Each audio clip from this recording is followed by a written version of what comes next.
ఓం నమ శివాయ, ఓం నమ శివాయ, ఓం నమ శివాయ. శ్రీశైల మల్లికార్జున బ్రహ్మరమ్మకి ఆశీస్సులు మీకు ఉండాలని మనస్ఫూర్తిగా కోరుకుంటూ, నాగదోషం, సర్పదోషం, కుజదోషం, చాలా దోషాలు ఉన్నాయి. తర్వాత మహాకాళ దోషం అంటుంటారు. తర్వాత సర్పదోషం ఉంది. తర్వాత రాహుకేతు మధ్య గ్రహాలు ఉంటే కాల సర్పదోషం అంటుంటాం. చాలా దోషాలు ఉన్నాయి. 12 సర్పదోషాలకి చాలా ఉంటాయి. ఇవి వివాహపరంగా ఉంటే వివాహం కానివ్వు, సంతాన విషయంలో ఉంటే సంతానపరంగా కలగనీరు.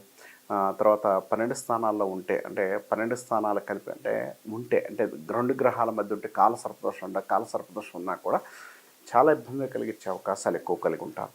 కాబట్టి దీనికి మీరు ఏం చేసుకోవాలి, సర్పదోషానికి రెమెడీ ఏం చేసుకోవాలో చూద్దాం ఒకసారి. మీరు ఏవో చేయాల్సిన అవసరం లేదండి. రాహుకి సర్పదోషం శ్రీకాళహస్తి కానీ, తర్వాత పెద్ద కాకాని కానీ, తర్వాత ఉజ్జయిని దగ్గర సర్పదోషం భస్మం కానీ చేసుకోవచ్చు. కానీ వాటితో పాటు అవి చేసుకోవడం చాలా ఉత్తమం. అలాంటి ప్రయత్నాలు ఏదైనా ఉంటే చేసుకోవచ్చు, దాన్ని కాదనలేదు.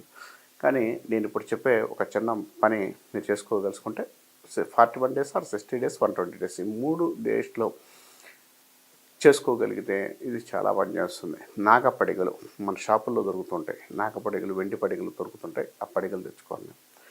అదేం చేస్తారంటే 2 పడిగలు తెచ్చుకోండి. 2 పడిగలు తీసుకొని దాని మీద ఏం చేస్తారంటే ఒక ఆవు పాలు తీసుకోండి.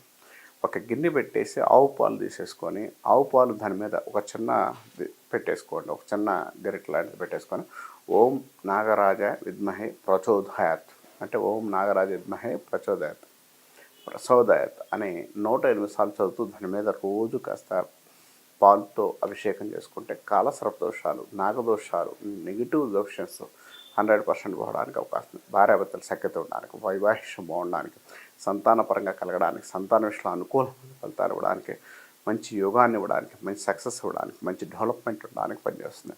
కాబట్టి ఈ కాల సర్పదోషం, యోగదోషాలు, నెగిటివ్ దోషన్స్ తగ్గడానికి ఇది 100% పనిచేయడానికి అవకాశం ఉంటుంది. కాబట్టి మన ప్రేక్షకులు ఎవరైనా కూడా కాల సర్పదోషాలు ఉంటే మాత్రం ఇలా ఒక నాగపడిగలు తీసుకొని 2 పడిగలు, అంటే వివాహపరంగా, వివాహ విషయంలో ఇబ్బంది కలిగిస్తున్నా, ఉద్యోగపరంగా ఇబ్బంది కలిగిస్తున్నా, వైవాహికంలో ఇబ్బంది, అన్ని విషయాల్లో ఇబ్బంది కలిగిస్తున్నా కూడా ఈ దోషానికి రెమెడీగా ఇది చేసుకుంటే మాత్రం చాలా మంచి కార్యక్రమం, చాలా అనుకూలమైన ఫలితాలు ఇవ్వడానికి, చాలా యోగాన్ని ఇవ్వడానికి అవకాశం కలిగి ఉంటారు.